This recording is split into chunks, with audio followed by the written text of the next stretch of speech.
না ভাই, আর থাকতে পারতেছি না ভাই। বুঝতেছি না যে কেন এই রামিসের, ঠিক আছে, কেন যে বিচার হচ্ছে না এই ১ সপ্তাহ, এই ১ মাস, আবার বলতেছে ৭ দিন পরে, আবার বলতেছে ৭ তারিখে রায় হবে। যে সোহেল সরাসরি কি করছে, স্বীকার করছে সব। আবার সে এখন কি বলতেছে যে ডলার বলে এই সব কিছুর সাথে জড়িত। তে সোহেলকে আমি বলতে চাই, তুই আগে কেন বলিসনি? ফার্স্টে তুই কেন বলিসনি ডলার আছে, অমুক আছে, অমুক আছে? কেন আগে বলিসনি? আমি সব সময় আমি বলতেছি, আমি এমডি খুরশেদ সৌদি আরব থেকে, খুব তাড়াতাড়ি এই রায়গুলো দিয়ে দেন।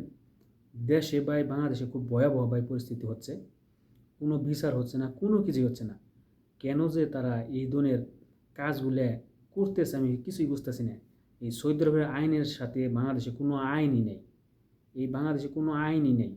এই সৌদি আরব যে করিন করিন আইন ভাই, যদি ধরতে পারে তাহলে সাথে সাথে হয়তো ১ মাসের ভিতরে রেজাল্ট দিয়ে দেয় তারা সব কিছুই।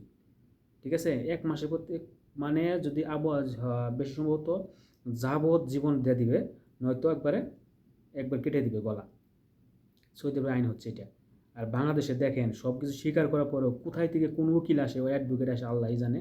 তারা এগুলা ছলে বলে কৌশলে কিছু টাকা খায়, খাইয়া মাইয়া জেলে নেয়, জেলে নিয়ে হয়তো ৬ মাস, ১ বছর, ২ বছর জেলে থেকে বেরিয়ে যায়। এই অবস্থাটা ভাই বাংলাদেশে চলছে। এই যে অনেক ভাইয়েরা বোনেরা দেখছেন, মানে অনেক বাচ্চারা, মনে অনেক বাচ্চারা এই যে একটা কি দশন চলছে। ঠিক আছে, হয়তো কিছুদিন হই হুল্লা হয়, ১ মাস ২ মাস হই হুল্লা, হ্যাঁ, ৩ মাস বড় জোর, তারপর কোনো বিচার নাই ভাই।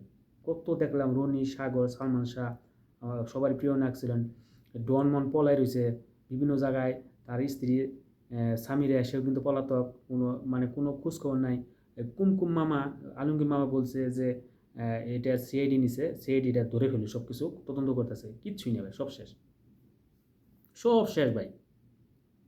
এই দেশে ভাই কোনো কিছুই নাই টাকার সামনে।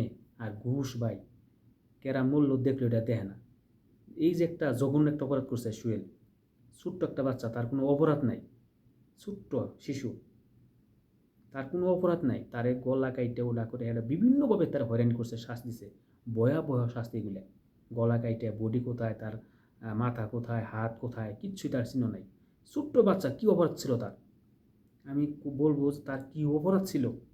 তার তো কোনো অপরাধ নাই, নিষ্পাপ সে। এরম অনেক শিশুরা জীবন দেখছে। আমি নিজেই টেনশন করি, আমারও বাচ্চা আছে, সব আছে, আল্লাহ না করুক।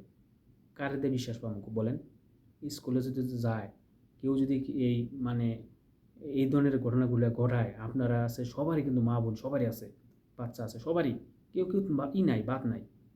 তাহলে এই যে সুহেল, এ কিন্তু এর আগেও জেল কাটছে, আমি শুনছি, ভালোভাবে আমি তদন্ত করে দেখছি। হুম, জেল কাটছে ৬ মাস, ১ বছর জেল কাটার পর সে আবার বেরিয়ে গেছে, বেরিয়ে যেয়ে এই ধরনের ঘটনা ঘটাইছে। আবার সে যদি বেরিয়ে যায়, ইয়ার চেয়ে বড় বড় আবার সে সব কিছু করবো।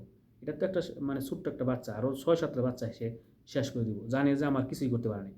আমি বলতে চাই সরকারকে দৃষ্টি আকর্ষণ করে বলছি যে নতুন সরকার, আপনি এগুলার দিকে নজর দিন, আপনি ভালো থাকবেন, ওই আল্লাহ খুশি হবে। কেন সাথে সাথে ফাঁসি ফাঁসি দিচ্ছে না? এদের উকিল মুকিল কেরাই নেয়, তাদের লাইসেন্স বাতিল করেন, বাস। তারা জানি এই বাংলাদেশে জানি এই ধরনের কাজ না করতে পারে। যারা এই ধরনের উকিল বা অ্যাডভোকেট আছে এদের বিরুদ্ধে দাঁড়ায়, তাদের এক এক সাইড থেকে লাইসেন্স বাতিল করে দিন। ক্ষমতা হচ্ছে সরকারের কাছে, কিন্তু সব ক্ষমতাই স্বরাষ্ট্রমন্ত্রী জনাব তারেক রহমান লিডার স্যার, তাদের কাছ থেকে কিন্তু সব কিছু। কিন্তু আমরা কি করি, ও মানে দেখবেন যে পুলিশ মুলিশ মানে ধরে মেরে নিয়ে যা আটকাই থবো, কিছুদিন পরে দেখবেন যে সে বাইরে গেছে। এরকম বহুত ভাই। কেন আবার বলতেছে ৭ তারিখে রায়, কালকে রায় হবে? কের ৭ তারিখ, কের কি? সাথে সাথে সব কিছু করুক। আর যদি তা না পারে জনগণের কাছে তুলে দেখ তাদের, ঠিক আছে, জনগণই বিচার করবে সুন্দর করে। তাহলে পুলিশের কাছে নেওয়ার দরকার কি? আমি এটা বুঝি না কিছুই, আল্লাহই ভালো জানে। ঠিক আছে, মানে খুব কষ্ট লাগছে ভাই, দুঃখের বিষয়। কেন বিচার হচ্ছে না? কোনো বিচারই কার্যকরী হচ্ছে না, কেন হচ্ছে না আমি নিজেও বলতে পারি না। এই ঘটনা দেখলে ভাই কারো মাথা ঠিক থাকে, কারো মাথা ঠিক থাকে না। অতএব ইনশাল্লাহ আল্লাহর রহমতে আমি বলতেছি, আমি সৌদি আরব প্রবাসী অনেক দিন ধরে আছি, খুব তাড়াতাড়ি এগুলো বিচার জানি করে, খুব তাড়াতাড়ি জানি বাকি জন্মেও জানি অন্য কেউ সাহস না পায় এই ধরনের কাজ মানে 10 বার জানি ভাবে যে এই কাজটা যে করবো আমি নিজেই তো মারা যাবো, আমাকে তো নির্ঘাত ফাঁসি দিবে।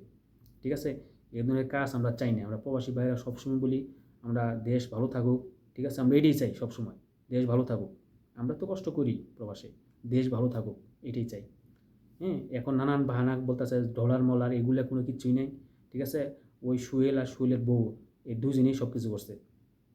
যদি বউ ভালো থাকতো তাহলে তো এর রামিসের মা যে কয়েকবার দরজাম দিয়ে খটখট করছে, তাহলে কেন খুলে দিল না? খুলে বলতো যে আমার স্বামী কিন্তু এটা করতেছে, আপনারা এটা উদ্ধার করেন, বাঁচান।